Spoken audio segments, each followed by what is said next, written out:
गणपति बप्पा मोरिया। 7 बज गए और मैं उपस्थित हूँ गणेश चतुर्थी के 10 दिन 10 कथाओं के साथ की श्रृंखला के छठे दिन की कथा के साथ। तो चलिए आज की वीडियो में सुनते हैं गणेश भगवान की एक ऐसी कथा जो आपको आपके सुहाग की लंबी आयु प्रदान करेगी और साथ में आपका ससुराल हमेशा खुशियों से भरा रहेगा। तो एक बार गणेश भगवान का हृदय से मनन करते हुए, उनका जयकारा लगाते हुए इस कथा को प्रारंभ करते हैं। तो बोलो गणपति महाराज की जय। ओम नमः शिवाय। जय श्री कृष्णा। आप सभी का सनातन धर्मसार चैनल पर बहुत बहुत स्वागत है। मित्रों, इस चैनल के माध्यम से गणेश चतुर्थी के 10 दिन गणेश भगवान से संबंधित 10 कथाएं सुनाई जा रही हैं। यदि आप गणेश भगवान की भक्ति में ओतप्रोत होना चाहते हैं तो इन कथाओं का रसपान अवश्य करें। आप इस चैनल पर जाकर पिछली 5 कथाओं का भी रसपान कर सकते हैं। तो चलिए आज सुनते हैं गणेश चतुर्थी के छठे दिन गणेश भगवान की एक और मनमोहक कथा। एक समय की बात है, एक भाई बहन थे। इन भाई बहन में एक अटूट प्रेम था।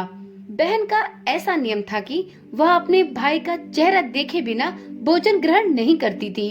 प्रत्येक दिन वह सुबह उठती और जल्दी जल्दी घर का सारा काम निपटाकर अपने भाई का मुंह देखने के लिए उसके घर चली जाती थी। एक दिन रास्ते में एक पीपल के पेड़ के नीचे गणेश जी की मूर्ति रखी थी। उसने भगवान के सामने हाथ जोड़कर कहा कि मेरे जैसा अमर सुहाग और मेरे जैसा अमर पीहर सबको दीजिए। यह कहकर वह आगे बढ़ जाती थी। जंगल के झाड़ियों के कांटे उसके पैरों में चुभा करते थे। ऐसे ही दिन बीत रहे थे। एक दिन जब वो अपने भाई के घर पहुंची तो भाई का मुंह देखकर बैठ गई। तो भाभी ने पूछा, बहन पैरों में क्या हो गया है? यह सुनकर उसने भाभी को जवाब दिया कि रास्ते में जंगल की झाड़ियों के गिरे हुए कुछ कांटे मेरे पाँव में चुभ गए हैं। जब वह अपने घर वापस आ गई तो भाभी ने अपने पति से कहा कि आप रास्ते को साफ करवा दो। देखो ना, आपकी बहन के पाँव में बहुत सारे कांटे चुभ जाया करते हैं। भाई ने तब कुल्हाड़ी लेकर सारी झाड़ियों को काटकर रास्ता साफ कर दिया, जिससे गणेश जी का स्थान भी अब वहां से हट गया। यह देखकर भगवान गणेश बहुत ही क्रोधित हो गए और उसके भाई के प्राण हर लिए। लोग अंतिम संस्कार के लिए जब भाई को लेकर जा रहे थे तब उसकी भाभी रोते हुए लोगों से कहने लगी कि थोड़ी देर रुक जाओ, उनकी बहन आने वाली है। वह अपने भाई का मुंह देखे बिना भोजन तक ग्रहण नहीं करती। उनका यह रोज का नियम है। तब लोगों ने कहा, आज तो देख लेगी, पर कल कैसे देखेगी? इधर बहन रोज की तरह अपने भाई का मुंह देखने के लिए जंगल के रास्ते से निकल पड़ी। तब जंगल में उसने देखा कि सारा रास्ता साफ किया हुआ है। जब वह आगे बढ़ी तो उसने देखा कि सिद्धि विनायक को भी वहां से हटा दिया गया है। तब उसने जाने से पहले गणेश जी को एक अच्छे स्थान पर रखकर उन्हें स्थान दिया और हाथ जोड़कर बोली, भगवान मेरे जैसा अमर सुहाग और मेरे जैसा अमर पीहर सबको देना। ऐसा कहकर वह फिर आगे निकल गई। भगवान गणेश तब सोचने लगे कि अगर इसकी पूजा, इसकी विनती मैंने नहीं सुनी तो मुझे कौन मानेगा?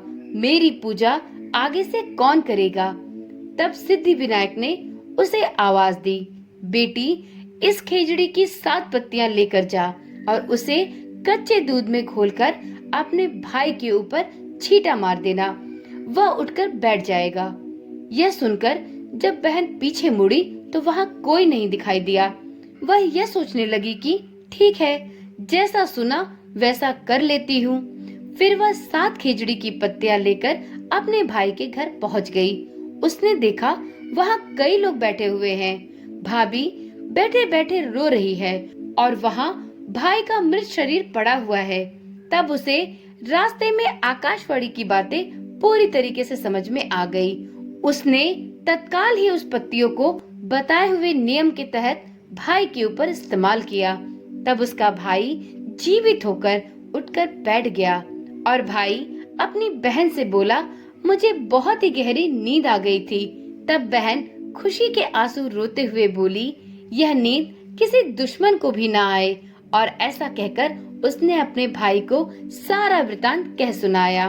भाई ने जब सारी बातें सुनी तो उसने मन ही मन गणेश भगवान से अपने करने की क्षमा याचना मांगी।